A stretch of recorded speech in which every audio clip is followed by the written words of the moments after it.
Cet après-midi, bien sûr, se fait en partenariat, la ville de Rombas, bien sûr, mais aussi le Carrefour des Pays Lorrains.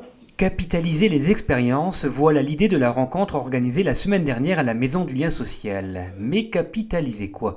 Eh bien les différentes formes de politique jeunesse et plus particulièrement celle de la ville de Rombas. Une rencontre organisée par le Carrefour des Pays Lorrains dans le cadre de l'Or Jeune et rassemblant les acteurs en lien avec les politiques locales de jeunesse.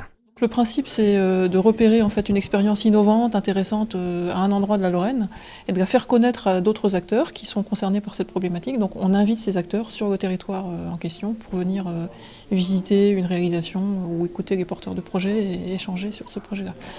Donc aujourd'hui, le sujet, c'était le point d'information jeunesse de la ville de Rombas et son articulation avec les politiques locales de jeunesse. Une articulation qui s'est construite à Rombas mais également dans d'autres villes du secteur. Cette histoire du pige a été détaillée, expliquée et analysée par Charles Risser, maire adjoint, Joël Dumont, adjoint à la jeunesse, Bernard Lacombre, directeur général des services, Moula Ketami, responsable du service jeunesse, et Claire Volsen-Logel, médiatrice information jeunesse.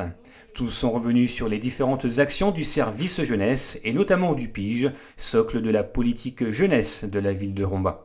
Un pige créé en 1992, ayant pris récemment une nouvelle dimension avec la création du RIGE, le réseau intercommunal d'information jeunesse. C'est ce développement et cette évolution qui étaient au cœur de cette rencontre.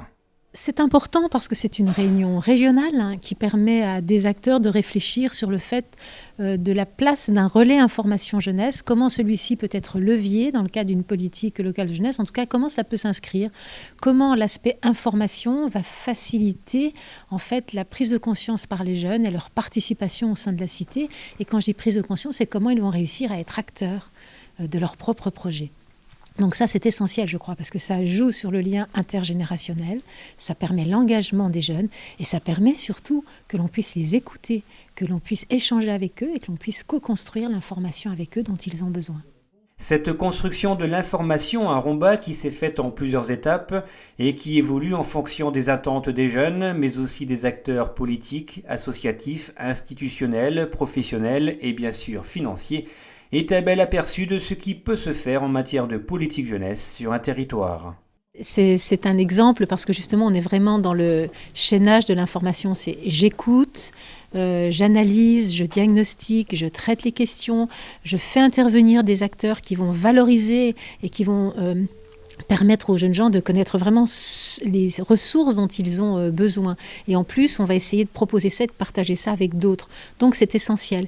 Et on a toujours le schéma d'information, d'écoute et de production et de remise aux jeunes à un certain moment, un support, une vidéo, en tout cas une information qui est fiable, neutre, exhaustive et en tout cas qui est vraiment une ressource scientifique quelque part, de manière à ce qu'il puisse, le jeune, faire une démarche complètement de citoyen averti, un consommateur mais averti pour avoir un choix libre de ses actes. Plus d'infos sur les différentes actions du pige ou du RIGE à la Maison du Lien Social.